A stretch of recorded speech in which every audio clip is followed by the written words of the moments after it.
Welcome to Two Beans in a Pod. Today we're going on a deep dive into the ideas Alan Watts presents in his book, The Wisdom of Insecurity. Oh, this will be good. We've got a whole stack of insights from this book to unpack and really explore the roots of things like anxiety and insecurity in our lives. Yeah. And, we're going to be looking at it all through the lens of Watts' perspective on where these feelings come from and how we might be able to move through them. Watts starts right off the bat by asking us to consider our existence. What is this brief time we have between these, two eternities of darkness? Right. He makes this observation that even though we're naturally drawn to pleasure and try to avoid pain, suffering kind of seems to be like a fact of life for us as humans. Yeah, it's always there. Traditionally, we've looked to the future, like a future beyond this life, to find lasting meaning, which can create this tension with our very rational understanding that life seems to lead to incompleteness and, in the end, nothingness. Wow, yeah, that's a lot to grapple with right there. Absolutely. And so you might find yourself asking, how do we reconcile this inherent uncertainty with our very human desire for security? That's a really powerful place to start this whole exploration from. It is, and to really solidify that idea of just how hard it is to make sense of it all, Watts uses this really striking analogy. Okay, I'm intrigued. He talks about trying to mail a parcel of water. Mail a parcel of water. Yeah, just think about that for a second. Okay. It perfectly captures how much we struggle to grasp and contain the fluid and always changing nature of our experiences. Yeah, our human instinct is to draw lines around things to try to contain them. Exactly. And some things are just boundless no matter how carefully you try. You just can't wrap water up in a package and mail it off. It's going to leak out every time. Right. So what does that tell us about all of our attempts to secure ourselves in life? I see where you're going with this. So then Watts kind of shifts gears and asks this really interesting question. Okay. Is our modern age uniquely insecure? That's a good question. He points out that a lot of the major sources of human suffering, things like poverty, disease, war, and death, they've been around forever. Yeah, that's true. The real difference, he suggests, might be in where societies in the past found their stability. I could see that. They often looked to things they thought were unchanging for security. Things like a god, an immortal soul, or eternal laws that governed everything. So even if the ways we experience insecurity change, the underlying human struggle with the fact that everything change is always there. Exactly. So if those traditional beliefs acted as these anchors, what made them lose their hold? Well, Watts points to modern education and the way science has become the main lens we use to see the world. It's almost taken the place of religion for a lot of people. Right, and this shift, what he calls a decay of belief, comes from that questioning that's at the heart of both science and philosophy. Always asking why and how. Exactly, and it's important to remember, as Watts points out, that the scientific way of looking at things has brought us some amazing improvements in how we live. Oh yeah, absolutely. But he also argues that it's maybe unintentionally made us less hopeful about the big picture by making the idea of life after death a lot less believable. It's not as concrete a concept as it used to be. Right, that idea of a future world where we find lasting security just doesn't hold the same weight in a world that's so focused on science. This science, as Watts puts it, doesn't actually try to disprove God. Right. It just sees the whole concept as unnecessary for explaining the natural world. It's not something we can prove with experiments, and it doesn't really make things simpler to understand. So we end up with this widespread skepticism, which becomes kind of the default way of thinking for a lot of people. And that skepticism creates a void, because Watts argues that as humans, we really need myths. Myths like stories and narratives. Yeah, frameworks to give meaning to all the stuff of life, the routines and the struggles. And when the old religious myths are questioned and they lose their power, What happens? well, Watts observes that new myths often pop up, usually political or economic ones. But these new beliefs can be really intense and rigid, almost like they're trying to cover up a deeper anxiety. Yeah, like they're clinging to something. Right. Have you noticed that at all in the world today? I think you can definitely see that happening if the old stories that gave us structure and purpose aren't working anymore. Yeah, It makes sense that we'd search for new ones to fill that gap. exactly. But as Watts points out, any myth only really works if people genuinely believe it. As soon as we start to suspect it's not true, it loses its power. We can't keep believing in something if we think it's a lie. Makes sense. And that brings us to another important point Watts makes about trying to bring back traditional beliefs. Okay.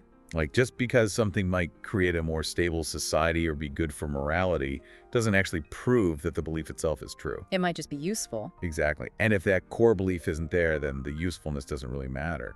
So from Watt's perspective, all that anxiety and uncertainty that someone who's skeptical might be feeling, it doesn't necessarily mean they're wrong or that their philosophy is messed up. All right. It could just be a natural part of adapting to a new way of seeing the world. Trying to fit new information into their existing beliefs. Right. He describes our time as this age of frustration and anxiety and this kind of addiction to stimulation. Like the constant pursuit of a better life. Exactly. But paradoxically, all this stimulation can actually make us less sensitive to things. So we need more and more to feel anything. Right. And he points out how common it is for people to work jobs they hate just so they can afford these temporary pleasures. And we're all so used to it, we don't even question the anxiety that's driving it all. It's become the norm, and that brings us to this really crucial question. What's that? What are our other options? Yeah, are we stuck between trying to revive old beliefs and just resigning ourselves to a meaningless life? Watt says no. Oh, good. He thinks there's a path forward that embraces skepticism, Okay. but also requires us to fundamentally change how we think and feel. A total revolution in our minds. Exactly, and this is where things get really interesting. Okay, lay it on me. Watt says that this shift can reveal the deeper truths behind a lot of traditional myths. So it's not about throwing out the baby with the bathwater. Right, he's saying those myths aren't just random beliefs, they point to real things like God and eternal life. Okay. But we've gotten confused and mistaken the symbol for the real thing. I see. It's like words, religious ideas are only meaningful when we understand the experiences they're supposed to represent. So the map is not the territory. Precisely, and what's really insightful is that Watts doesn't think this reality is hidden or anything. It's right there in front of us. Exactly. But to see it, we need a correction of mind. Okay, what does that even mean? Well, he says that belief, which he defines as insisting that truth has to fit what we want. Oh yeah, we all do that. That's actually a major obstacle to discovering this reality. Huh, interesting. True faith, on the other hand, is being open to the truth no matter what. Even if it's uncomfortable. Right, it's about letting go of our preconceived notions and embracing uncertainty. So it's like that analogy of trying to grasp running water in a bucket. Exactly. You can't truly understand or experience life by trying to hold on to it too tightly. The tighter you squeeze, the more slips through your fingers. And so when old beliefs crumble, Watts sees it as a good thing. Okay. It's a chance to face reality with an open mind. He even connects it back to traditional wisdom. How so? He says that letting go of beliefs and that urge to cling to a personal future, it's often a natural stage in spiritual growth, something we often overlook. That's really interesting. He brings up that commandment against graven images. Thou shalt not make unto thee any graven image. Right, and he suggests that it's not just about physical idols, it applies to our mental idols too. Those ideas about truth that we hold so tightly, they blind us. Exactly. So to understand God, we need to let go of our rigid beliefs about what God is. And we discover the infinite not by escaping the finite world, but by accepting its limits. Life becomes meaningful when we realize it doesn't have some preordained purpose. And we start to grasp the universe's mystery when we admit how much we don't know. So much to think about. So as you reflect on how we try to find security in a world that's constantly changing, and all the anxiety that comes with that, what stands out to you from how Watts frames this human struggle? For me, the biggest takeaway is that our need for certainty and our habitual ways of thinking might actually be creating the anxiety we're trying to avoid. By clinging to fixed ideas and trying to control life, we might be making ourselves feel insecure. It's kind of a paradox. If these insights are resonating with you, take a moment to hit the like button and subscribe for more deep dives into thought-provoking material. We'd really appreciate it. So Watts then goes on to explore this feeling of division we experience. Well, This separation between our conscious I and our physical me. like our mind and body being at odds. Right. He sees it as a conflict between our desire for things to stay the same and the reality that everything changes. That's a battle we can't win. Exactly. He says it's a futile internal struggle that just leads to more frantic and pointless actions. It's like that image of Ouroboros, the snake eating its own tail. What does that bring up for you when you think about our search for security? I think it really captures that self-defeating cycle of trying to find peace by fighting against change. We're always chasing our own tails. And Watts is saying that trying to control or fix change is just going to backfire. The only way to deal with it is to embrace it and move with it. Go with the flow. He points out that traditional religion has often tried to create stability by focusing on an unchanging God and an eternal afterlife. So finding something solid to hold on to in a world that's always shifting. Right. But according to Watts, we've created a problem by thinking that anything we can understand has to be fixed and unchanging. Like if it's not permanent, it's not worth understanding. Exactly. We think life needs to fit into neat boxes to be meaningful. Trying to create order out of chaos. But ultimately, we're trying to make something that's fluid into something that's solid. And he traces this confusion back to how rapidly our conscious thinking has developed. We've gotten so smart so fast that we've lost sight of the relationship between our thoughts and what's actually happening. Between the words we use and the things themselves. Right, and that disconnect makes our mental picture of reality clash with our actual experience. So we end up feeling like something's wrong. And just the act of using language, of naming and defining things, it inherently separates parts of life from its continuous flow. We create these artificial boundaries. And that creates a sense of separate identity for ourselves and the things around us. So language contributes to this feeling of separateness. And then our thoughts start grappling with this seeming conflict between humanity and nature. Which leads to things like personifying nature in mythology and religion. Right, and science does something similar by naming and classifying patterns in the universe.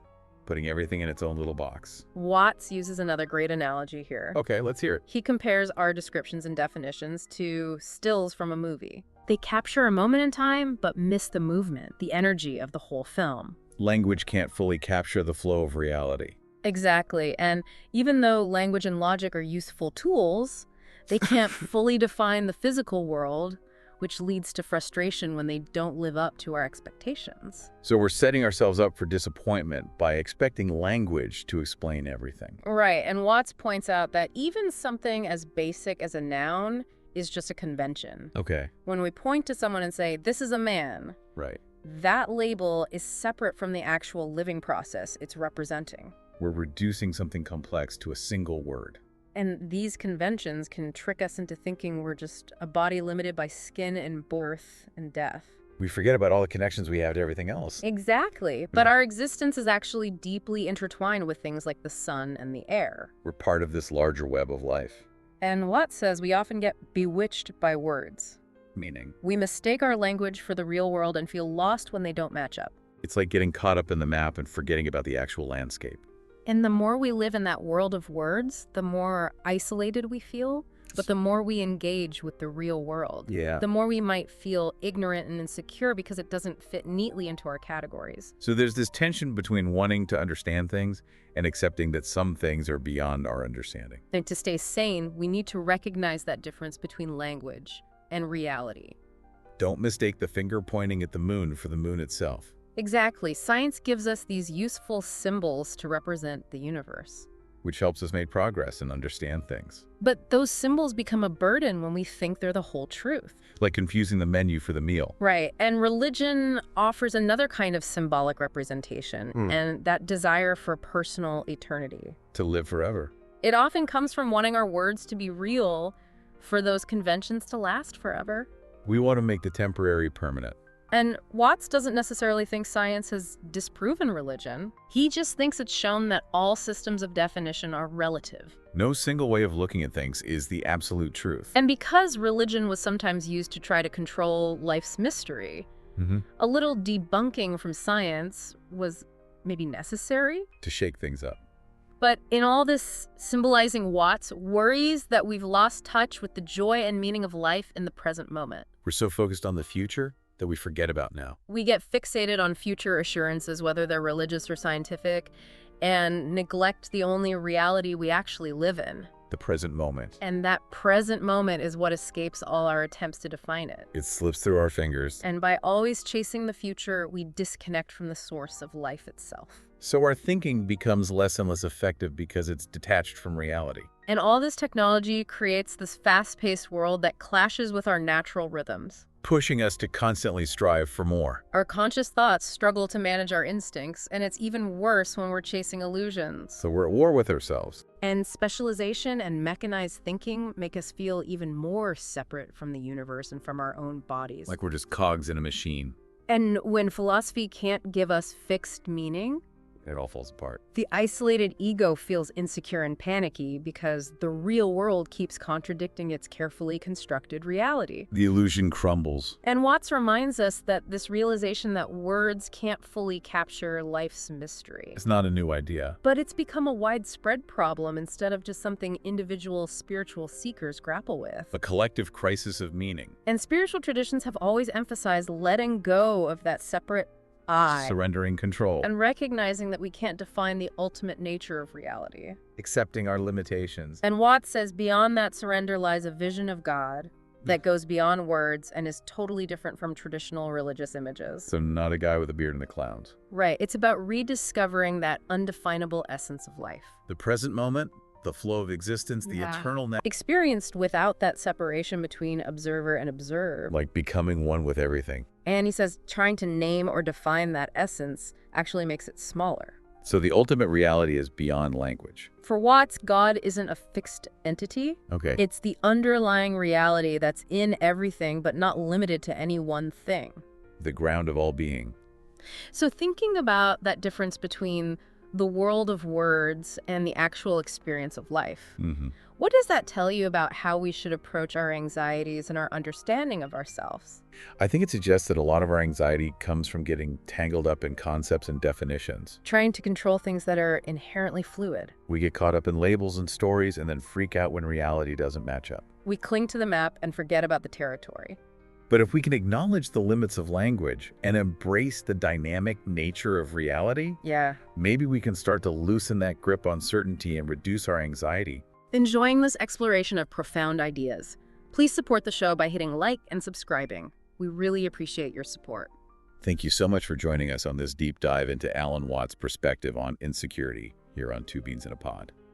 We hope this exploration has given you some valuable insights to think about as you navigate your own life. Remember Watts' focus on the present moment and how trying to find absolute security in a changing world might be what's causing a lot of our anxiety.